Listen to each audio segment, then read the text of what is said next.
Good morning students. पूर्व की कक्षा में हमारा जो बिंदु चल रहा था वो था विकारी शब्दों में दूसरा जो शब्द है सर्वनाम। इससे पूर्व की कक्षाओं से पहले हमने विकारी शब्द संज्ञा के बारे में जानकारी प्राप्त की थी। अब हमारा जो बिंदु चल रहा है वो है सर्वनाम। पूर्व की कक्षा भाग 1 में हमने जाना कि जो सर्वनाम है वो किसे कहते हैं। तो आप सबने जाना कि इस संसार में व्यक्ति, वस्तु और स्थान आदि के जो नाम होते हैं उन नामों को क्या कहा जाता है? संज्ञा। और उन नामों के स्थान पर जिन नामों को प्रयोग करते हैं या जिन शब्दों को हम प्रयोग में लेते हैं वे शब्द क्या कहलाते हैं? सर्वनाम कहलाते हैं। अर्थात सर्वनाम शब्द के बारे में हमने जानकारी प्राप्त की थी कि सर्वनाम यानी सबके नाम, अर्थात इस संसार के जितने भी व्यक्ति, वस्तु और स्थान हैं सबके नाम जो कि क्या हो, सबके लिए प्रयुक्त हो, ऐसे शब्दों को हम क्या कहेंगे? सर्वनाम कहेंगे। तो पूर्व की कक्षा में आपने जाना कि सर्वनाम किसे कहते हैं और सर्वनाम के कितने भेद दिए गए हैं। तो 6 भेद सर्वनाम के किए गए हैं। पहला जो भेद होता है वो होता है पुरुषवाचक सर्वनाम, दूसरा निश्चयवाचक, तीसरा अनिश्चयवाचक, चौथा संबंधवाचक, पांचवा निजवाचक और जो छठा भेद है वो होता है निजवाचक सर्वनाम। कौन सा सर्वनाम? तो सर्वनाम के कौन कौन से भेद हैं? पहला पुरुषवाचक,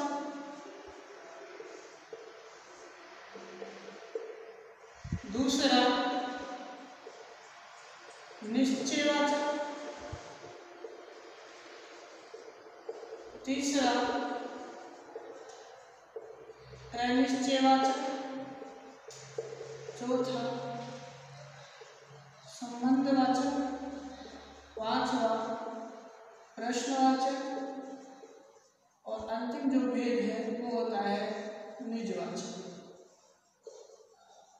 इस प्रकार से सर्वनाम के 6 भेदों की चर्चा की गई है।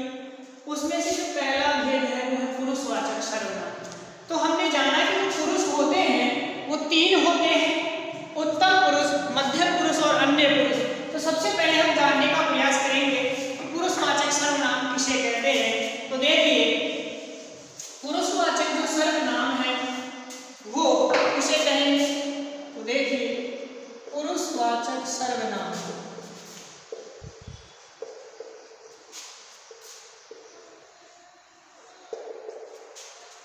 क्या कहा जाएगा? हमने जाना कि जो 3 पुरुष होते हैं तो पुरुष किसे कहते हैं कि जब क्या हो, हम कोई भी वाक्य हो और जो वाक्य कहा जाए उस वाक्य में एक कहने वाला हो, दूसरा सुनने वाला हो, तीसरा जिसकी बात की जाए, ऐसे 3 पुरुष होने चाहिए। तो उसे क्या कहा जाता है? पुरुषवाचक सर्वनाम कहा जाता है। तो जब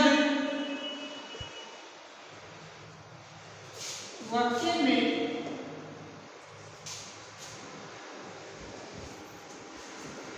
जिसके विषय में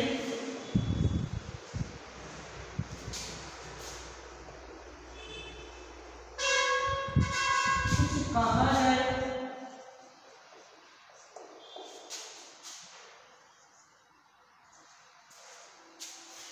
तो जब वाक्य में जिसके विषय में कुछ कहा जाए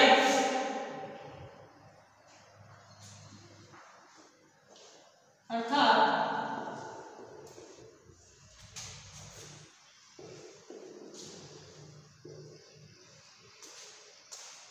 जिसके बारे में बात की जाए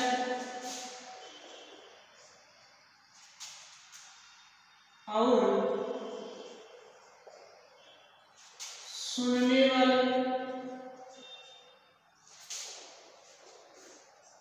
तथा कहने वाले के लिए जिन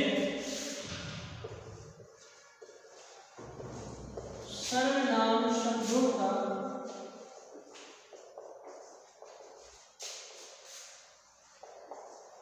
प्रयोग करते हैं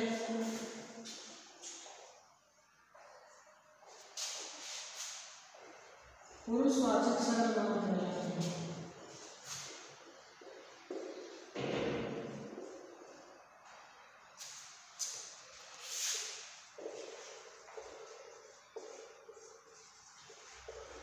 यानी कि कोई भी वाक्य हो, कोई भी बात कही जाए, उस वाक्य में किसी के बारे में बात की जाए, अर्थात किसी व्यक्ति के बारे में बात की जाए, और वह व्यक्ति जिसके बारे में बात की जाए और उस बात को कोई सुनने वाला हो और कोई कहने वाला हो, तो उन कहने वाले, सुनने वाले और जिसके विषय में बात की जाती है, उनके लिए जिन सर्वनाम शब्दों का प्रयोग करते हैं उन्हें पुरुषवाचक सर्वनाम कहते हैं। उन्हें पुरुषवाचक सर्वनाम कहते हैं या वे पुरुषवाचक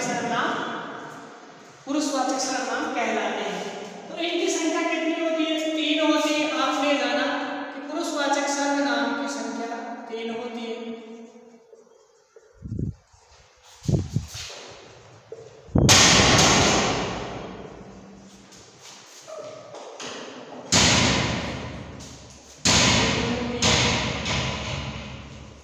कौन कौन सी होती है? तो पहला होता है अपना उत्तम पुरुष।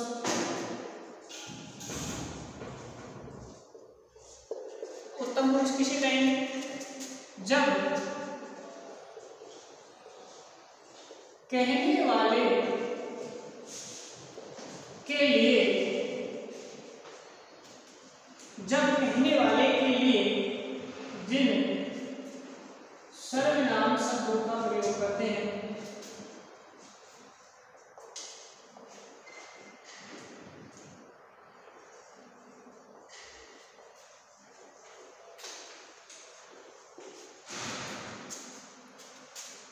वे उत्तम पुरुष कहलाते हैं।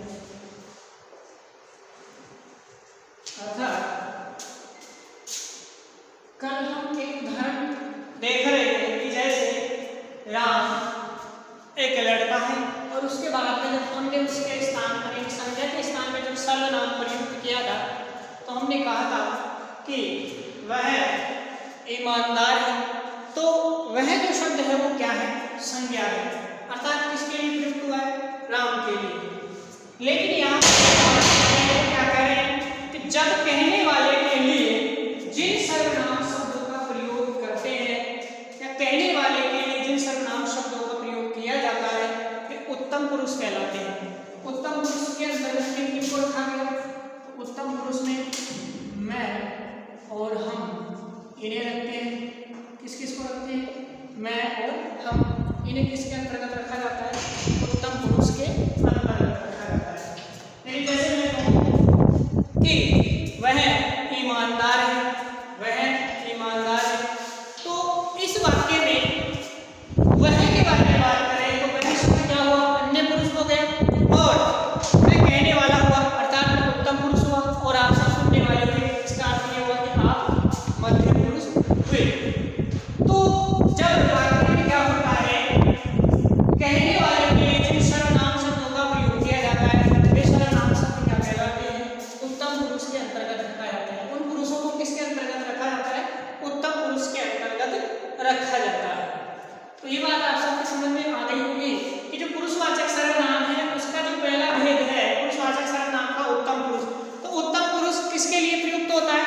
मैं और हम के लिए, अर्थात जो खतन कहने वाला होता है उसके लिए उत्तम पुरुष सर्वनाम शब्दों का प्रयोग किया जाता है। इसके बाद में पुरुषवाचक सर्वनाम का जो दूसरा भेद है वो कौन सा है? मध्यम पुरुष। कौन सा है? मध्यम पुरुष। तो मध्यम पुरुष किसे कहेंगे? मध्यम पुरुष किसे कहेंगे कि जिन सर्वनाम शब्दों का प्रयोग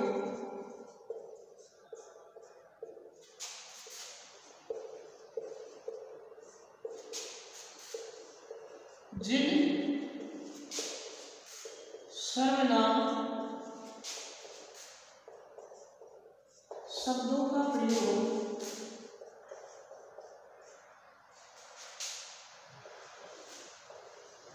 सुनने वाले के लिए किया जाता है।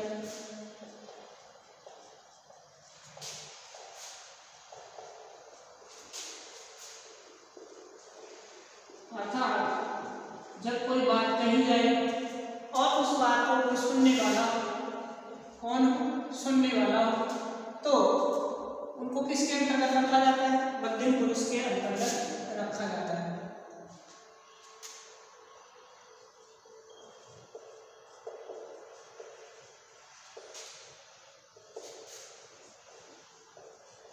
मध्यम पुरुष कहते हैं, रखते हैं। यानी जैसे तू, तुम और आप जो शब्द है इन्हें किसके अंतर्गत रखा जाता है? मध्यम पुरुष के अंतर्गत रखा जाता है। यानी जब मैं कह रहा हूं कि वह ईमानदार है तो आप सब सुनने वाले हुए अर्थात मध्यम पुरुष हुए। तो अगर जैसे सुनने वाला जब छोटा हो तो उसे तू कहा जा सकता है, बराबर का हो तो उसे तुम कहा जा सकता है, और अगर बड़ा है, सम्मानीय व्यक्ति है तो उसे आप कहा जा सकता है। तो इस प्रकार से जो मध्यम पुरुष है उनके लिए जिन सर्वनाम शब्दों का प्रयोग किया जाएगा उन्हें मध्यम पुरुष के अंतर्गत रखते हैं। तो कौन कौन से सर्वनाम शब्दों का प्रयोग मध्यम पुरुष के लिए किया जाएगा? तुम और आप आदर सूचक शब्द है जिसे आदर देने वाले व्यक्तियों के लिए इसका प्रयोग किया जाता है। इसके बाद में जो तीसरा पुरुष है वो है अन्य पुरुष। पुरुषवाचक सर्वनाम का तीसरा जो पुरुष है वो कौन सा है? अन्य पुरुष। अन्य पुरुष किसे कहा जाएगा कि जिन सर्वनाम शब्दों का प्रयोग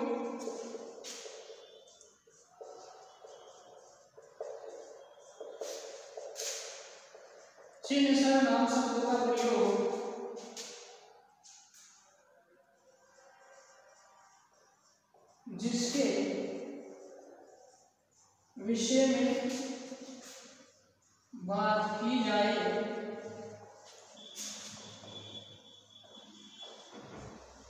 उनके लिए किया जाता है।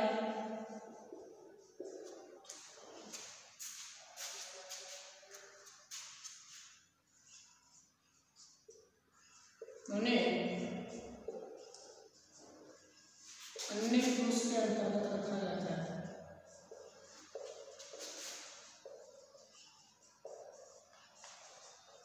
अर्थात जैसे मैं कह रहा हूं कि वह ईमानदार है, अर्थात तीसरे जिस व्यक्ति की बात कर रहे हैं कौन सा पुरुष हो गया? अन्य पुरुष हो गया। यानी कहने वाला उत्तम, सुनने वाला मध्यम, और जिसके विषय में बात की जाए वो कौन सा होता है? अन्य पुरुष। तो अन्य पुरुष के अंतर्गत किन किन को रखते हैं? देखिए, जैसे यह, वह, ये, वे और वो शब्दों को किसके अंतर्गत रखा जाता है? अन्य पुरुष के अंतर्गत रखा जाता है। कैसे समझेंगे इस बात को कि यह जो शब्द है, यह जो शब्द है या वह जो शब्द है ये कब और कैसे प्रयुक्त होंगे? तो देखिए, यह जो शब्द है वो कोई वस्तु या व्यक्ति पास में है, अर्थात कोई संज्ञा पास में है, उसके लिए हम यह शब्द का प्रयोग कर सकते हैं। यानी एकवचन और समीप होने वाली व्यक्ति या वस्तु के लिए, अर्थात संज्ञा के लिए जिस सर्वनाम का प्रयोग करेंगे वो कौन सा सर्वनाम होगा? यह सर्वनाम होगा। ठीक वैसे ही एकवचन और दूर रखी हुई यानी दूरस्थ रहने वाली वस्तु या व्यक्ति के लिए जिस सर्वनाम का प्रयोग करेंगे वो कौन सा होगा? वह। ठीक वैसे ही समीप रखी हुई वस्तु या व्यक्ति और बहुवचन के लिए जिस सर्वनाम शब्द का प्रयोग करेंगे वो होगा ये। और ठीक वैसे ही दूर रखी हुई वस्तु या व्यक्ति के लिए जिस सर्वनाम शब्द का प्रयोग करेंगे वो शब्द कौन सा होगा? वे। और वो जो शब्द है वो सम्मान के लिए क्या किया जाएगा? प्रयुक्त होता है। तो इस प्रकार से आप सबकी बात समझ में आ गई होगी कि अन्य पुरुष के जो उदाहरण है यह, वह, ये, वे और वो, तो यह शब्द एक वचन के साथ में पास में रखी हुई संज्ञा के लिए प्रयुक्त होगा, वह दूर रखी रखी हुई एक वचन संज्ञा वस्तु के लिए, और ये शब्द पास में बहुवचन संज्ञाओं के लिए, और वे शब्द दूर रहने दूर वाली संज्ञाओं और जो बहुवचन है उनके लिए वे शब्द का प्रयोग किया जाएगा। और वो शब्द सम्मान सूचक शब्द है जो कि सम्मानीय संज्ञाओं के लिए प्रयुक्त होता है। इस प्रकार से आप लोगों की बात समझ में आ गई होगी कि जो पुरुषवाचक सर्वनाम है उसके तीन भेद किए गए, उत्तम, मध्यम और अन्य। यानी जिसके बारे में बात की जाए वो तो कौन सा पुरुष होगा? अन्य पुरुष। जो सुनने वाला होता है वो होता है मध्यम पुरुष, और जो कहने वाला होता है वो होता है उत्तम पुरुष। जिसके बारे में हमने देखा कि मैं और आप, मैं और हम, उसे किसके अंतर्गत रखेंगे? उत्तम पुरुष में। तू, तुम और आप, इन्हें हम मध्यम पुरुष में, और यह, वह, ये, वे और वो, इन शब्दों को हम किसके अंतर्गत रखेंगे? सर्वनाम को अन्य पुरुष के अंतर्गत रखते हैं। इसके बाद में जो सर्वनाम का अगला भेद आता है वो आता है निश्चयवाचक सर्वनाम। सर्वनाम का जो दूसरा भेद होता है वो होता है निश्चयवाचक सर्वनाम, जिसके शब्द से ही क्या स्पष्ट हो रहा है, उसकी परिभाषा स्पष्ट हो रही है कि वे सर्वनाम शब्द, कौन से सर्वनाम शब्द?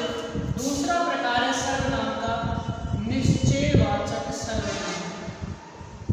निश्चयवाचक सर्वनाम। दूसरा जो भेद है वो है निश्चयवाचक सर्वनाम। किसे कहेंगे निश्चयवाचक सर्वनाम? तो जिन सर्वनाम शब्दों से संख्या की निश्चितता का बोध हो,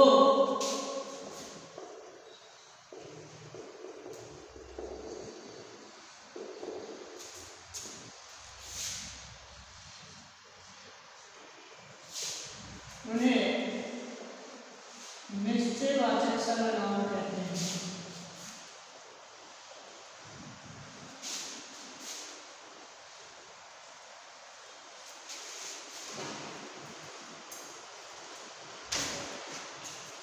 जैसे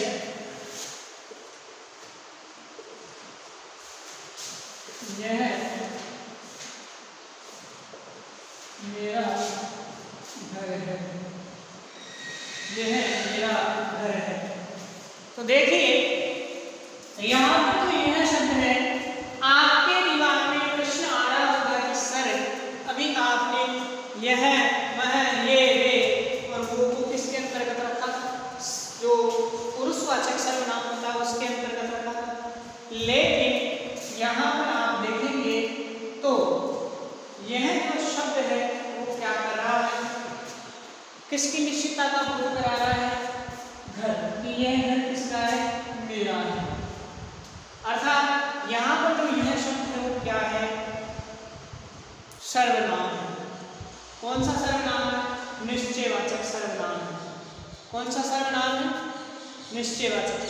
यानी पुरुषवाचक सर्वनाम के अंदर में मैंने बात की थी कि वे सर्वनाम शब्द जो क्या करेंगे? किसी वस्तु की पास में रहने वाली वस्तु की निश्चितता की ओर संकेत करेंगे। एक वचन के लिए तो वहाँ पर यह शब्द का प्रयोग किया जाएगा, दूर के लिए वह का, बहुवचन के लिए किसका करेंगे? ये का, और दूर रहने वाली वस्तु या संज्ञाओं के लिए वे का प्रयोग करेंगे। तो यहाँ पर जो यह शब्द है, देखो पहले इस बात को क्लियर कर लें कि यहाँ पर जो यह है अन्य पुरुष में नहीं है। क्यों नहीं है? क्योंकि देखिए मैं कह रहा हूँ कि यह मेरा घर है, यह मेरा घर है, यह मेरा घर है, अर्थात घर पास में यह मेरा घर है, ऐसा मैं कह रहा हूँ। यानी मैं कहने वाला हूँ यह मेरा घर है, आप सुनने वाले हो। लेकिन इसमें कौन कहाँ है? अन्य पुरुष कोई नहीं है, अर्थात घर अन्य पुरुष नहीं है। यानी जो कोई भी संज्ञा होगी, कोई व्यक्ति होगा, उसे क्या कहा जाएगा? पुरुष के अंतर्गत रखा जाएगा। तो यहाँ पे घर अन्य पुरुष नहीं है, यानी कहने वाला है और सुनने वाला है, लेकिन कौन नहीं है यहाँ पर? अन्य पुरुष नहीं है। अर्थात जिसके विषय में बात की जा रही है वो कोई पुरुष नहीं है, अर्थात वो क्या है? कोई वस्तु है। अर्थात पुरुष यानी कोई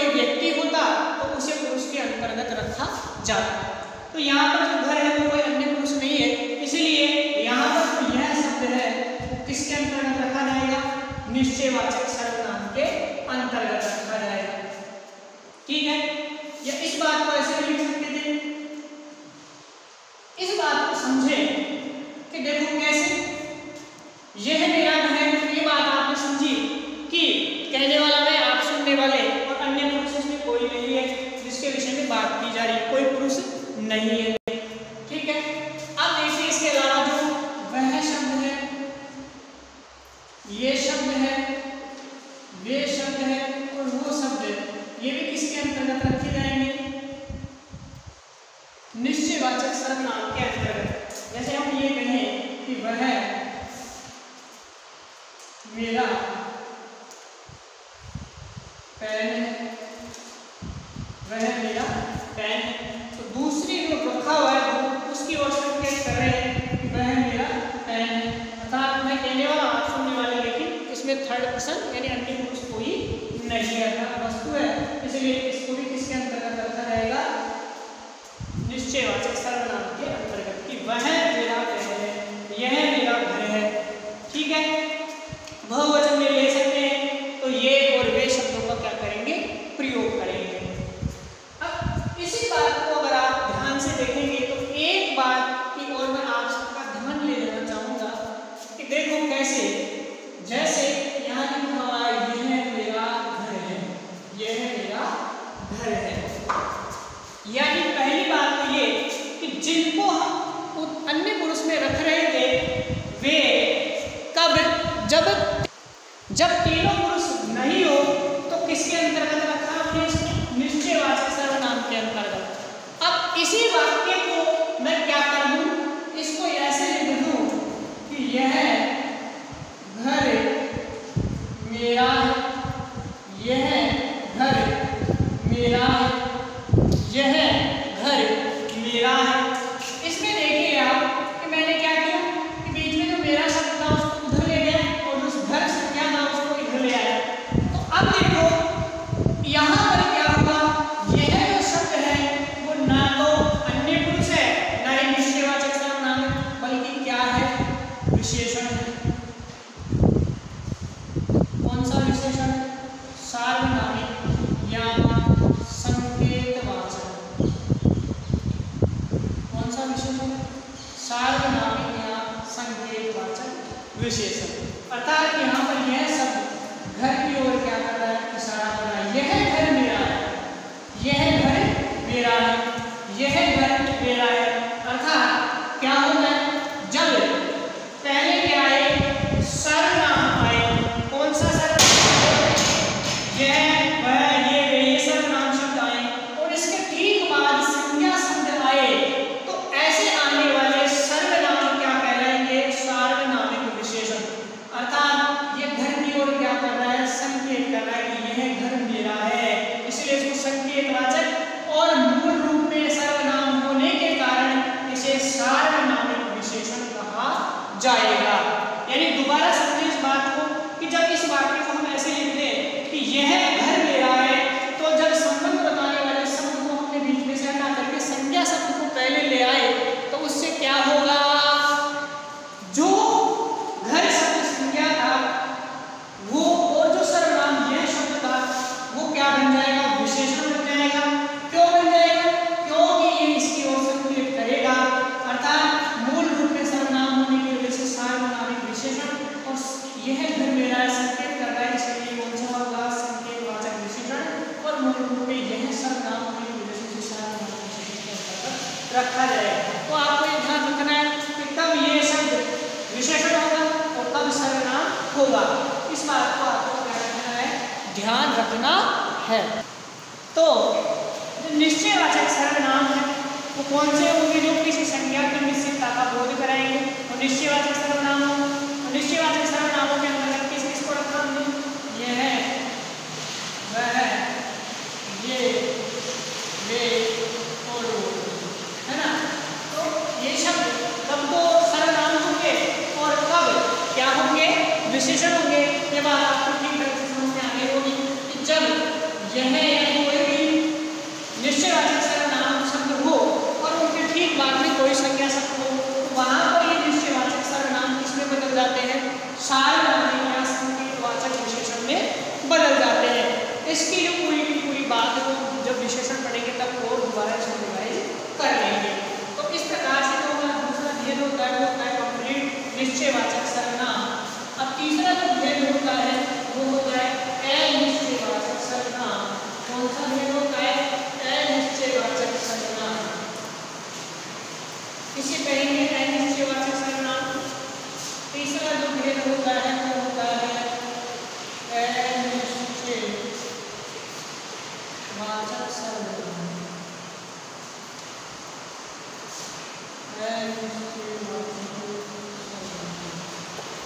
तो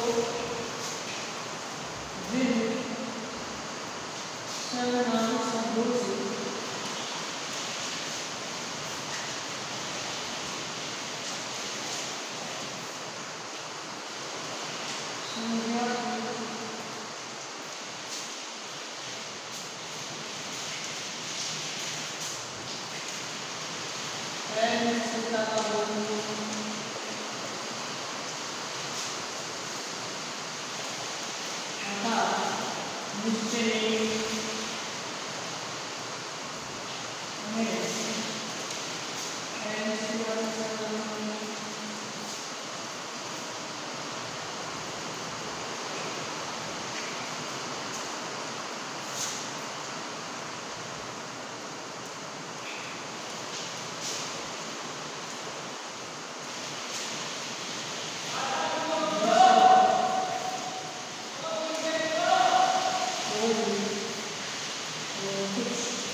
जिन सर्वनाम शब्दों से किसी संज्ञा की क्या होगा अनिश्चितता का बोध होता है, अनिश्चितता का बोध रहे जो संशय की स्थिति बनी रहे वहां पर क्या होता है अनिश्चयवाचक सर्वनाम होता है। जैसे कोई और कुछ, तो कोई जो शब्द होगा जैसे मान लीजिए आप घर के अंदर बैठे हुए हैं और किसी ने आपके घर का दरवाजा खटखटाया, तो जो पेरेंट्स होंगे वो क्या कहेंगे कि देख बेटा दरवाजे पर जा देखे कोई आया है, कोई आया है।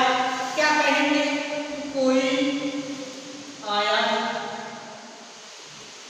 कोई आया है। अर्थात क्या है? निश्चितता का पता नहीं, अर्थात निश्चित पता नहीं कि कौन आया है। जब आपने दरवाजा खोला तो आपने देखा कि कोई आया है, अर्थात आपका मित्र राम आया है। कौन आया है? राम आया है। अर्थात हमने जिन सर्वनामों को संज्ञा की अनिश्चितता के लिए प्रयुक्त किया वो सर्वनाम शब्द क्या कहलाए? अनिश्चयवाचक सर्वनाम कहलाए। तो राम जब आया उससे पूर्व में पिताजी ने कहा कि देख बेटा गेट पर कोई आया है, दरवाजे पर कोई आया है। तो आपको ये ध्यान रखना है कि प्राणीवाचक जो संज्ञाएं हैं अर्थात व्यक्तियों के लिए या प्राणियों के लिए कौन से शब्द का प्रयोग करेंगे? कोई शब्द का। और जो वस्तुएं हैं उनके लिए किसका प्रयोग करेंगे? कुछ जो सर्वनाम शब्द है उसका।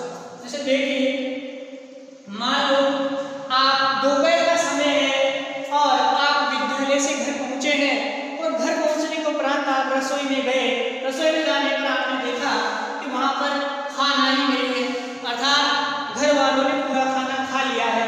अब आपको जोर से भूख लग रही है तो आप मम्मी के पास जाते हो, मम्मी से कहते हो मम्मी क्या खाऊं? तो मम्मी कहती है बेटा कुछ भी खा ले, कुछ भी खा ले। क्या कहती है मम्मी? बिस्किट खा ले, अर्थात कुछ भी खा ले या कुछ खा ले, कुछ खा ले अर्थात कुछ क्या? फिर कहती है जैसे बिस्कुट खा ले। क्या खा ले? बिस्कुट खा ले या बिस्किट खा ले। अर्थात जो बिस्किट या बिस्कुट शब्द है उसके लिए कौन से सर्वनाम का प्रयोग किया मैंने? कुछ का। अर्थात कोई संज्ञा निश्चित नहीं थी, कोई वस्तु निश्चित नहीं थी कि आपको क्या खाने के लिए माताजी बोल रही है, बिस्किट खाने के लिए कह रही है या और अन्य जो खाद्य सामग्री है वो खाने के लिए कह रही है। तो जहां पर क्या हो कोई व्यक्ति या वस्तु की अनिश्चितता का बोध हो अर्थात निश्चितता का बोध नहीं हो वहां पर उन संज्ञाओं के लिए जिन सर्वनाम शब्दों को हम प्रयोग करेंगे वो सर्वनाम शब्द क्या कहलाएंगे? अनिश्चयवाचक सर्वनाम कहलाएंगे। तो कोई और कुछ जो सर्वनाम शब्द है उन्हें हम अनिश्चयवाचक सर्वनाम के अंतर्गत रखते हैं। बाकी के बचे हुए सर्वनामों के ऊपर जो चर्चा है वो हम अगली क्लास में करेंगे। धन्यवाद।